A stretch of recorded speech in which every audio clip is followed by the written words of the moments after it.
कैसे हो। आज हम ग्रेड 6 में सब्जेक्ट हिंदी में चैप्टर नंबर 6 सुबह पढ़ेंगे। तो सुबह चैप्टर में एक रेशमा नाम की लड़की की सच्ची कहानी का वर्णन किया गया है। तो रेशमा एक पोलियो की बीमारी से जूझ रही थी। पहले हम उसकी शॉर्ट स्टोरी सुन लेते हैं, फिर हम पूरा पाठ डिटेल में पढ़ेंगे।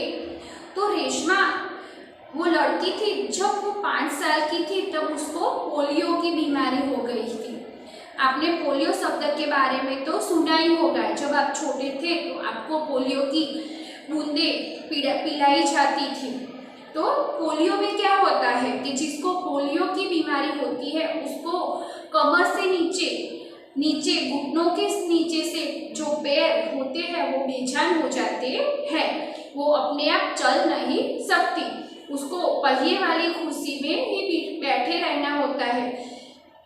तो रेशमा भी जब 5 साल की थी तब उसे बहुत ज़्यादा बुखार आया और उसको पोलियो की बीमारी हो गई और उसके दोनों पैर बेजान हो गए। तो दोनों पैर बेजान हो जाने की वजह से वो चल नहीं सकती थी। वो पहिए वाली कुर्सी पर बैठती थी और जो जितना उसे हो सकता था वो काम करती थी। शुरुआत में उसने क्या किया कि दूसरों की मदद ली, लेकिन अब वो 11 साल की हो गई है। तो अब वो 11 साल की उम्र में रेशमा बहुत हिम्मती और दृढ़ता वाली लड़की है, मजबूत लड़की है। और जो उसके दैनिक काम होते हैं रोज बरोज के, दैनिक मतलब रोज बरोज के काम, तो वो खुद अपने आप करती है। तो इस पाठ में हमें रेशमा भले शारीरिक रूप से कमी है उसमें, लेकिन उसका जो मन है वो बहुत मजबूत है। तो वो ही हमें सीखना है। तो वो पहिए वाली कुर्सी पर बैठती थी, अपने हर रोज दैनिक के काम खुद करती थी और मम्मी को भी जितना हो सकता था उसकी मदद करती थी। तो दीपावली का त्योहार नजदीक में आने वाला था। घर में साफ सफाई हो रही थी, तो वो भी अपनी माँ को साफ सफाई में थोड़ा बहुत हाथ बटा रही थी।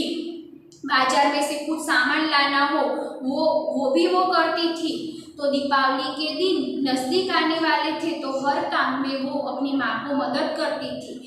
फिर दीपावली का दिन था, तो दीपावली के दिन सब लोगों ने घर में पूजा की, फिर प्रसाद खाया और दादा दादी से रेशमा और उसके भाई, छोटा भाई था उसका एक भोलू, उन दोनों ने दीपावली के बारे में कहानी सुनी कि दीपावली का त्योहार क्यों मनाया जाता है। तो दीपावली का त्योहार भगवान राम अयोध्या से घर लौटे थे, रावण का पराजय करके घर लौटे थे, इसीलिए अयोध्या की प्रजा ने दिए जलाए थे। तो इसीलिए दीपावली का त्योहार मनाया जाता है। तो वो सारी जो स्टोरी थी दीपावली के बारे में वो दादा दादी से सुनी। फिर रेशमा और उसका भाई पटाखे जलाने में लग गए। रेशमा अपने दादा दादी के साथ फुलझड़ियाँ जला रही थी और गोलू अपने दूसरे दोस्तों के साथ पटाखे जला रहा था। तो उस दौरान पटाखा गोलू ने जलाया और वो जलाकर आगे जा रहा था, उससे दूर जा रहा था। तो गोलू को ऐसा लगा कि वो पटाखा बुझ गया है, लेकिन वो बुझा नहीं था, जल रहा था, उसमें चिंगारियाँ निकल रही थी। तो गोलू उसके पीछे ही नजदीक में खड़ा था और गोलू को तो पता नहीं था कि वो तो बुझा हुआ है। तो रेशमा ने उसमें से चिंगारियाँ दिखाई दी और रेशमा तुरंत गोलू को बोलती है कि गोलू दूर खसो, लेकिन वो गोलू को पटाखों की आवाज के शोर में सुनाई नहीं दे रहा है और फटाफट वो अपनी पहिए वाली कुर्सी को धकेलती हुई गोलू को जोर से धक्का देती है और गोलू को बचाती है। और वो भी नीचे गिर जाती है कुर्सी पर से और कुर्सी भी उस पर गिर पड़ती है। और इसी तरीके से रेशमा अपने भाई गोलू को पटाखे से जलने से बचाती है। तुरंत उसके मम्मी पापा दौड़ के आ जाते हैं और वो शाबाशी देते हैं रेशमा को कि बेटा आपने कितना अच्छा काम किया, गोलू को पटाखे से जलने से बचाया। तो विद्यार्थी मित्रों, हमें ये पाठ में से क्या सीखने को मिलता है कि भले हम शारीरिक रूप से कमजोर हो, लेकिन हमें मन से मजबूत होना चाहिए। हमारे इरादे मजबूत और पक्के होने चाहिए। हम भले शारीरिक रूप से कम हो, लेकिन जब हमारे इरादे मजबूत होंगे तो हम 100% वो इरादों को कामयाब करने में सफल ही होंगे। तो इस पाठ में से हमें ये सीख मिलती है। तो चलो हम पाठ पढ़ते हैं कि सुबह सुबह रेशमा ने देखा कि सभी लोग साफ सफाई में व्यस्त थे। कोई सामान झाड़ रहा है तो कोई मकड़ी के जाले उतार रहा है। रेशमा ने सोचा जरूर आज कोई खास बात है, क्योंकि दीपावली का त्योहार होने वाला था। रेशमा भूल गई थी। सब लोग सुबह सुबह घर की साफ सफाई कर रहे थे। माँ, आज कोई खास बात है? सब इतनी सुबह उठकर घर की सफाई में जुटे हैं। रेशमा ने उत्सुकता से पूछा।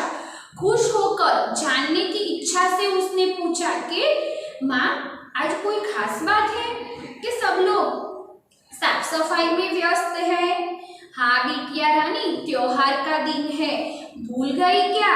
पहले से ही साफ सफाई हो जाती है तो हम त्योहार का अच्छी तरह आनंद ले पाएंगे। माँ बताती है कि हम पहले से ही घर की साफ सफाई कर देते हैं तो हम अच्छी तरह त्योहार का आनंद ले सकते हैं। वो बात माँ ने किसे बताई? रेशमा को बताई। माँ ने प्यार से बताई। ओह, मैं तो एकदम भुलक्कड़ हो गई हूँ, पर माँ आपने मुझे कोई काम सौंपा ही नहीं, मैं क्या करूँ बताओ माँ। रेशमा क्या बोल रही है कि आप लोग तो सब साफ सफाई कर रहे हो और मैं भूल गई, लेकिन आपने मुझे कोई काम क्यों नहीं सौंपा? मैं भी आपको मदद करना चाहती हूँ, ऐसा माँ को वो बोल रही है। अच्छा चलो, पहले नहा धोकर तैयार हो जाओ, फिर बताऊंगी, बहुत से काम है, मैं भी आपकी मदद करना चाहती हूँ, माँ ने कहा। माँ भी क्या कहती है कि मैं भी तुम्हारी मदद करना चाहती हूँ, मैं भी तुम्हें कुछ काम देना चाहती हूँ, लेकिन तुम पहले नहा धोकर फ्रेश हो जाओ, तैयार हो जाओ, फिर बाद में आपको मैं काम दूंगी। रेशमा ने रुआसे स्वर में कहा। रुआसे मतलब रोने वाले, दुखी स्वर में कहा। रुआसे।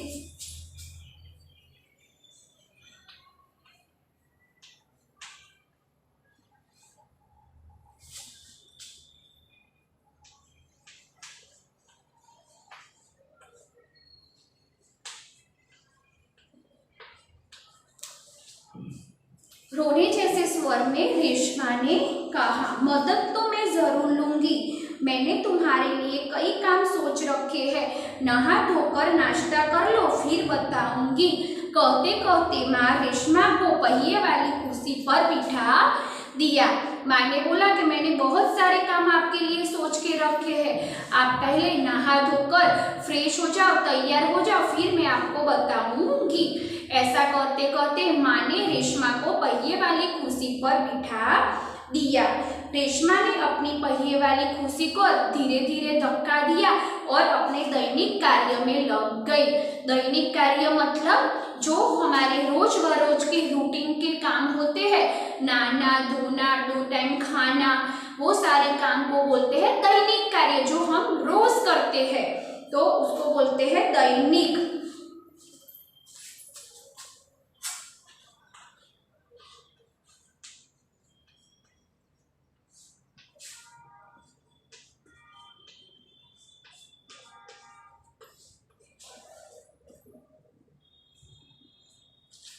दैनिक मतलब रोज के कार्य। रेशमा जब 5 साल की थी तब उसे पोलियो की बीमारी हो गई थी, तभी से उसे दोनों पैर बेजान हो गए थे। उसे बहुत तेज बुखार आया था और घुटनों के नीचे दोनों पैर बेजान हो गए। बेजान मतलब जिनमें कुछ हरकत ही ना हो, जो चल ना सके। बहुत इलाज करवाया पर रेशमा के पान में जान ही न आई। वो बहुत उसके माँ बाप, उसके मम्मी पापा ने इलाज करवाया, लेकिन उसमें जान आई नहीं। परंतु अब रेशमा कितने साल की है? 11 साल की हो गई है और वो सारे काम अब खुद करती है। वह अपने परिवार पर अपने काम के लिए निर्भर नहीं रहना चाहती कि वो अपने काम खुद करती है, अपने परिवार पर निर्भर, उस पर निर्भर मतलब आधार रखना नहीं चाहती।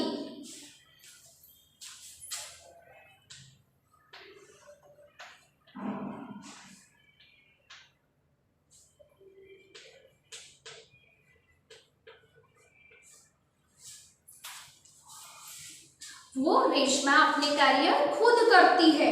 परिवार के सभी सदस्य, पिताजी, छोटा भाई गोलू, मम्मी पापा, दादा दादी जी सभी उसे बहुत प्यार करते हैं। वह सबकी आंखों का तारा है। रेशमा के सभी सदस्य घर के बहुत प्यार करते हैं क्योंकि बहुत अच्छी लड़की है। वो सबकी आंखों का तारा है। आंखों का तारा मुहावरा है, तो आंखों का तारा मतलब बहुत प्यारा।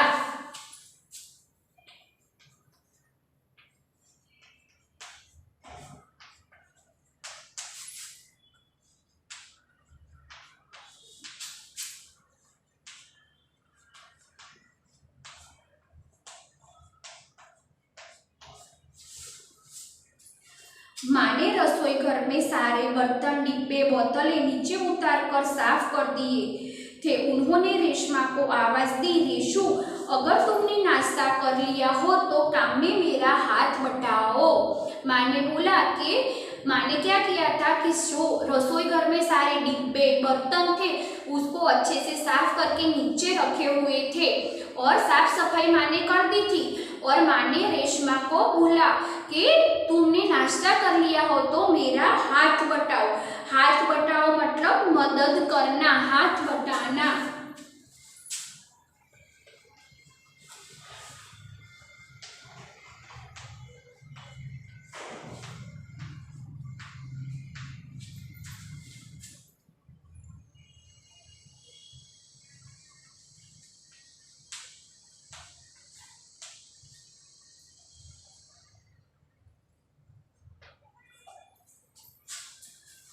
तो माँ बोल रही है कि बेटा आपने नाश्ता कर लिया है तो तुम मुझे मदद करो।